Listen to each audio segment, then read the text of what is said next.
Hey, what's up, everybody? It's B Diz, the rock star, part of Super Obvious. And LunaMyst. So, for this podcast, we're talking about The Last of Us Season 2. So, it's only the second episode. There's only been 2 episodes in the season so far. If you played the video game, you know that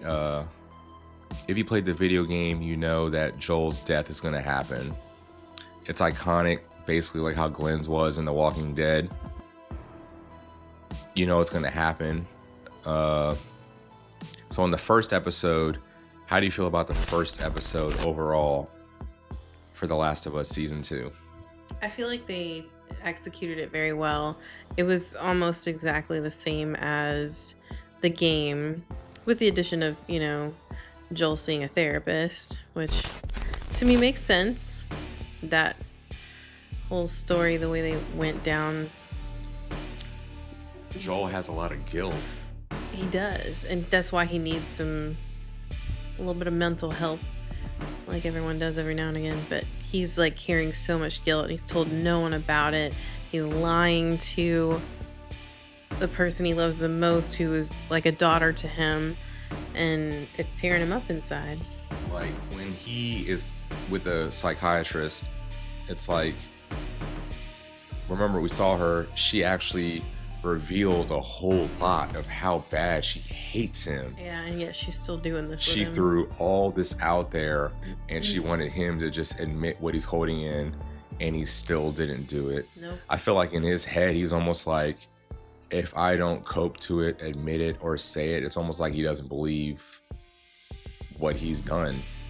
It's almost not real if he doesn't like say it out loud, like trying to compress it so much where it's ruined the relationship with him and Ellie, who's like his daughter. And we talked about that scene when we saw it, like where the therapist threw all this stuff out there and he still didn't give anything. Yeah, he just said, I saved her, and walked out. And you did, but that's not the context that he keeps on trying to like hide or deny. Exactly. Maybe too, he can't bring himself to say it because he doesn't want Ellie to find out, because he knows that even though right now they're having a little bit of a rough patch, eventually they can get on good terms again. Whereas if Ellie finds out that he killed everyone and took her away because he just selfishly wanted to keep her with him, negating what she wanted, which was to fulfill her life's purpose. When she looked him in the face and asked him, and he lied. She knew. Yeah. She could tell. Yeah. But I'm just saying, that just would solidify, put that nail in that coffin. And I think he's terrified if she found out for real, like 100%, not just, I think he's lying to me about this, that she would just cut him off entirely, and that terrifies him more than anything. I can see that. Sorry. Let's talk about, now we're going to talk about Abby. Okay. So Abby is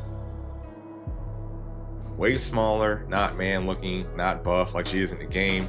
In the game, she's like the strongest looking female ever. Casting, the person that plays Abby, emotion wise, I can definitely see it. Her presence is a lot smaller compared to the actual Abby in the game. In my opinion, Abby is the buffest female you ever. She's like China of The Last of Us. I know what you mean, but I feel like she still has the presence that Abby should have. She just physically doesn't have that presence, but emotionally, she physically, mentally doesn't have arms that are 4 times the size of what they should be. But otherwise, she is Abby. She's portraying the role very well. Emotion-wise, I think she's killing it. Yeah. She even does have, aside from not being buff, she has similar features. White, freckles, kind of reddish brown hair. Very similar features. It's just she's not big and buff. I give her props because I feel like she is stepping in shoes. Like if you played the game and know what this game is and you're going to play as this character, even though they casted you probably know like, I'm not nowhere near as big as the person that plays. Right. I heard that the cast and the directors of the show, they casted her even though she is not the frame at all, but her acting is so good, she got the role basically right away. Which tells us she's gonna kill it. Yeah. Let's talk about... Do we want to talk about it? Not yet. How about the horde? We have to talk about it and then talk about Abby. So in episode 2, there's this big ass horde that happens. Abby is like trying to kind of follow Joel and Dina. Okay. And she falls down this little, falls off the side of a mountain because it's snow. And when she falls on the ground, it's like this big ass, like, almost like a graveyard of a bunch of infected, all types, that we think are probably frozen and dead or just dead. They all wake up. This big ass super horde happens that chases Abby, where she should have died. After that, the horde starts to go towards the camp that Tommy and their whole community's at. I don't remember what it's called. Jackson? I'm pretty sure that's the name of their town. But the reason they go there is because when they're like trying to clear out the power line, like pipes, with all the like infected stuff in it, the spores and whatever is inside the pipes, they basically woke it up and like kind of tickled their hive brain, and it basically sent them towards, wow, because they're all interconnected by those little feelers. Yeah. So that just, like I said, it kind of tickled their brain and sent them there, because that's how that works. And that's why they abandoned Abby and went for the town. Wow. Yeah. And the battle that these people put on for that. That's LunaMyst, man. That's her really paying attention to detail. Wow. Yeah. So you said the stuff like that was in those pipes triggered them to all wake up? Yeah. I thought it was just because Abby was there. No. Like she's trying to be quiet, but she was like, maybe she disrupted them. Well, she did disrupt them, but it was like almost simultaneous with the guy breaking into the pipe. Right. And those little feelers basically wiggling around. What's going on in there? Like that was kind of weird. And then remember in the first season, Joel's partner, I cannot remember her name for some reason.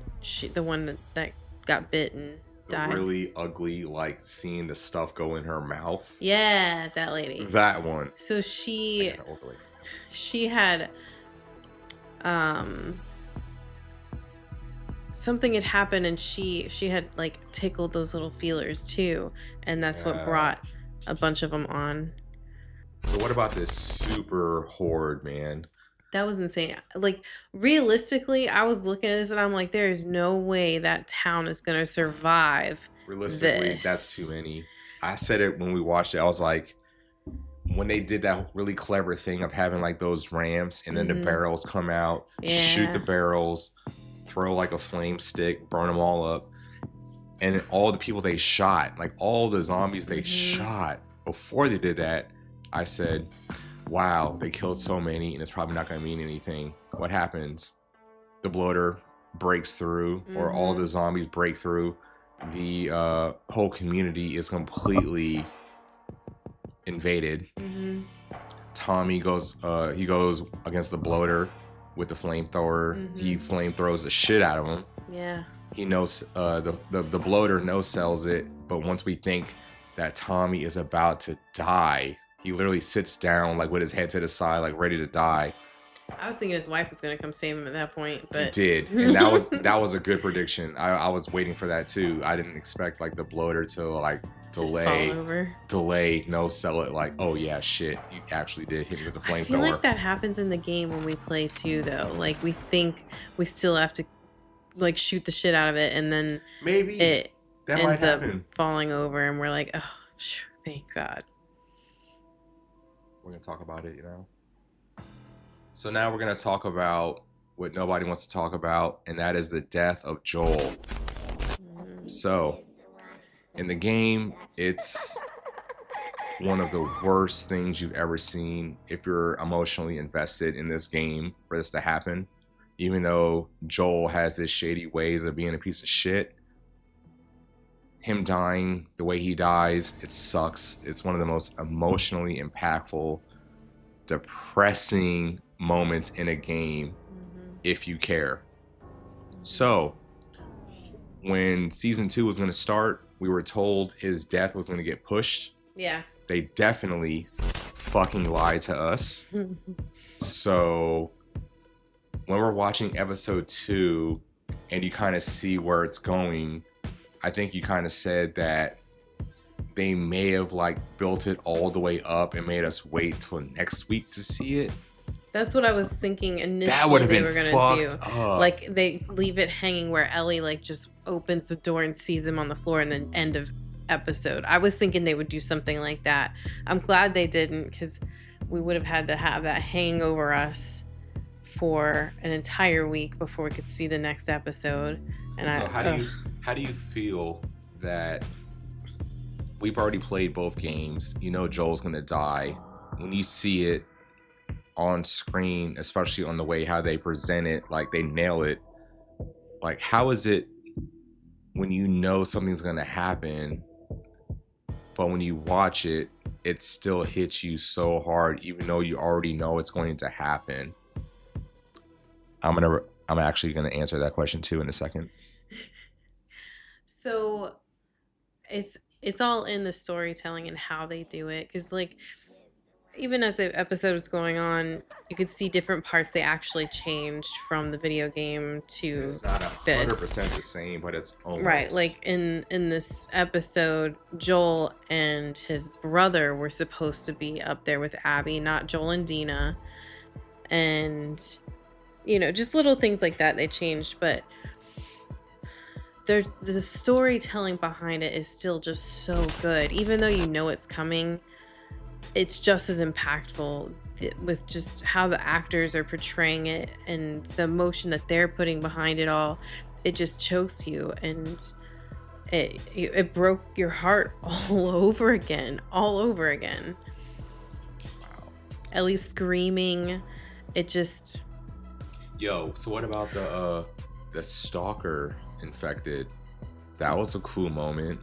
The ones where she couldn't hear them, they were sneaky, they hid. Like, yeah, they were like kind of smart. What about those? Those seem like they're gonna be... Yeah, I'm pretty sure they're based off this, of course, the Stalkers in the game. I remember playing that in the game where it was almost like they weren't like your average infected. They were legit, like stalking you, kind of checking out, seeing what you're doing, making sure they're not being seen, and then they attack you last second. And they're very calculated, and that's not how all walkers are. So, or I'm sorry, zombies, freaks. I'm playing so many zombie games, I got them all mixed up in my head. Good. You're super good. We understand. But it's really cool though, because the whole thing with this version of the zombie apocalypse is they're fungi taking over your body. And so it's like with anything, some things are a little bit more advanced or smarter than others. So having this different variant is pretty cool, and it brings a whole new level of terror. I said that when we watched it, when Ellie was going against that stalker in that store when she fell through the ceiling. Mm-hmm. You can kill your average zombies 100 times, come across one you don't know or understand or haven't went against before, that changes everything. Mm-hmm. I said that. You did. This is true. That's crazy. Like, I know we played the game together. Like, I don't remember this very silent, stealth-like zombie in The Last of Us. I don't. It's in a part where we're headed towards the aquarium, and it's in one of those buildings that's kind of like office, like cubicles and stuff. Office-ish. And you're trying to get to the other side of the building, basically, because you have to go through it since you can't go around it. And they like just all of a sudden creep up on you and attack you, and it's in groups too. A pack of them. It's a pack. It wasn't just one, and they kill you almost as quick as a clicker does. But they're silent, and it's freaking terrifying. I think I actually had to have you start playing that part of the game because I kept dying over and over and over, and I was getting really frustrated because I couldn't predict. Like all the other ones, you can predict how they're going to move, where they're going to go. This one, you can't predict it. It was a lot. It basically. was. All right, let's talk about so Abby killed Joel. In the way she did, even her crew was like, wow, that was a lot of extra in you doing this thing. In the video game, after Abby kills Joel, you mainly play as Abby for a good chunk. A lot of people did not like that. Do you think the show could be like that? I do think they're gonna go that route. I think they're gonna do the back and forth between Ellie and Abby, and they're gonna do the flashbacks with Joel. I think they're gonna do all of that. They're gonna go just how the game went, and I actually really like it because it's like when we were playing the game, I really didn't hate Abby. I hated what she did, that she killed Joel, but I understand it because it's all about perspective when you're in the other person's shoes. Joel killed her father and she wanted revenge. She got her revenge. Well, she killed Ellie's father figure, and now Ellie wants her revenge. Who's really the bad guy? Honestly, Right. Yeah. If you really want to think about it, Joel's the bad guy for killing girl's dad in the first place when he wasn't even armed. So, like, when we watched episode 2 and Abby's really telling Joel, like, in detail why she's doing that, like, what he did to her dad, blah, blah, blah, I feel like he was definitely cornered enough to where he's like, if she says, like, hey, I'm about to kill you, he probably processes that, like, yo, she might actually kill me right now. And then when she explains what he did to just this one guy in detail, I felt like it kind of sat in with him, and he sold it like, when you say it like that, when I killed your dad like that, like it was nothing, just do what you got to do, man. He felt like he deserved it. He saw his eyes get watery. Mm-hmm. Like, it's like when she explained it the way she did, it was like, he's almost like, you know what, man, I know you're going to do your worst, but you're not wrong.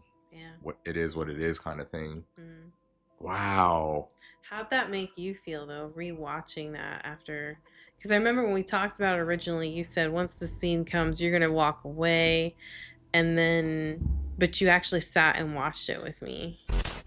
So when it came to the actual scene, when we watched it, I told you, I was like, I feel like my heart got ripped out and kicked to the side, and someone stepped on it. Like the whole, like when I was trying to find the show on our apps on our TV, and I saw Joel and Abby together, I was already like sick, right? And then once you come home and we can watch it, I'm like, the whole time, as soon as Abby and Joel first like meet, when they're like in that barn, and then Abby has that reaction when Joel saved her from being killed, but as soon as Abby hears someone say Joel and she knows who it is, that's when my stomach just dropped. Yeah, because you knew it was coming. So Joel saves Abby, and Abby kind of manipulates her way into having Dina and Joel go to where she says is safe when their spot is fucking burning to the ground because of a zombie invasion. She still finds a way to make Joel go the other way, which you were very vocal on. It's like, that still didn't make sense. Like, they could have just dropped her ass off, like, bitch, get off my horse, we're going to save our people. Yeah. But she manipulated Joel, and Joel's like, oh no, yeah, we're almost there, let's just keep going to this lobby. And then as soon as they get there, the whole mood shifts, Abby shotgun shoots Joel in the leg after Abby is explaining in detail how bad she wants to kill him, and even her own crew is like, wow, dude, like, you didn't say you were gonna do it like this.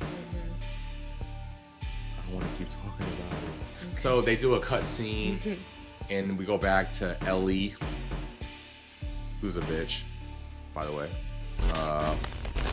She's basically starting to show up to where the lobby is, and when she shows up, she can hear like Abby basically beating Joel to death. And this whole time of the second season, Abby wants to kill Joel. Ellie is so mad at Joel that she doesn't, I don't know, how do you want to say it? It's like she doesn't completely hate him, but she almost does. They're estranged in a way, but not where it's like forever. Like, she knows eventually she will forgive Joel and they'll be like how they used to be, but she's also 19, going through that age in her life where, you know, you're just angsty and mad about everything, and that feeds into it. It really does. And you know, you can feel eventually things would get fine again. It would take some time. She was behaving like a teenage kid. Agreed. Who's pissed at her dad. So how do you feel about, I think you kind of said it a little bit. Unfortunately, we're going to talk about it more in a second. But like, I know you've read a lot of stuff, like books. You've read a lot of books, and then when you see a movie or a show out of it, I haven't done the same. So this experience for me is like playing this video game and seeing it on a high budget into a show, and it's almost copy and paste the same, but it still hits so hard. Like, how's that experience been for you? For me, it's been a lot, man. It's interesting for me because even with like books and stuff, I'm one of those, if I'm getting really into it and I really want to know what's gonna happen, like before the book's over, I'm okay with a spoiler, so I'll go to the end and check it out, and then I'll go back and continue reading the story because I'm all about the journey of it all. So watching it versus playing it is cool because I pick up on details that are very different. You are really good at that. And some aspects, like I'll like certain aspects of the show more than I like about the game, and vice versa. So it's just a cool experience, just seeing them, like, just having one and the other. And you know, the directors are also taking things in a different direction, but still keeping true to the original. So that's just, thank God, really cool, because so many book series will get turned into a TV show or to a movie, and they get like the super basics down. They missed the mark of what it was. But then everything else is just wrong. It's so different. Like Vampire Diaries, that happened. The books were one way, and the show was a whole different. The show was actually way better than the books, by the way, but which is rare for me to say. Harry Potter, I feel like they tried to go right with the movies, but there's so much in a book that you can't like put it in the movie and do it justice. That's why you got movies like Lord of the Rings that are a million years long, because that's how the books were. And these guys actually put the details in, and it's just like, oh my God, shoot me now. I don't need to know how beautifully green this perfect little piece of grass is in this giant ass field. Like, I've heard about that. Like the books are long-winded with just basic shit. Right.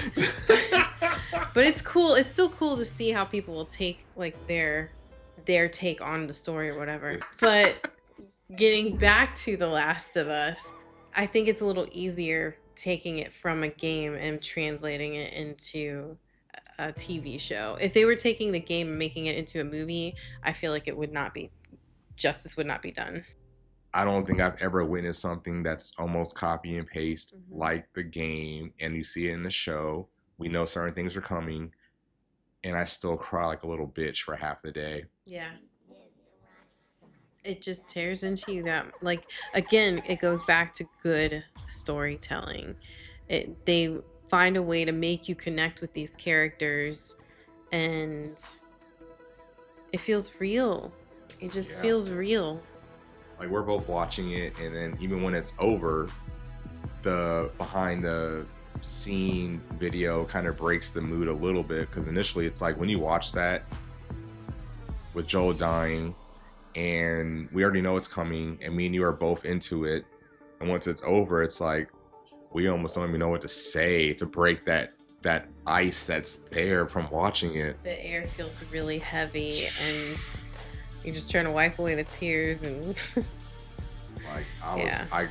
that shit got in my feels a lot this episode. Mhm. All right, so to wrap this up, we'll talk about something that's gonna take a minute. So, what if we start liking Abby, even though Abby killed Joel?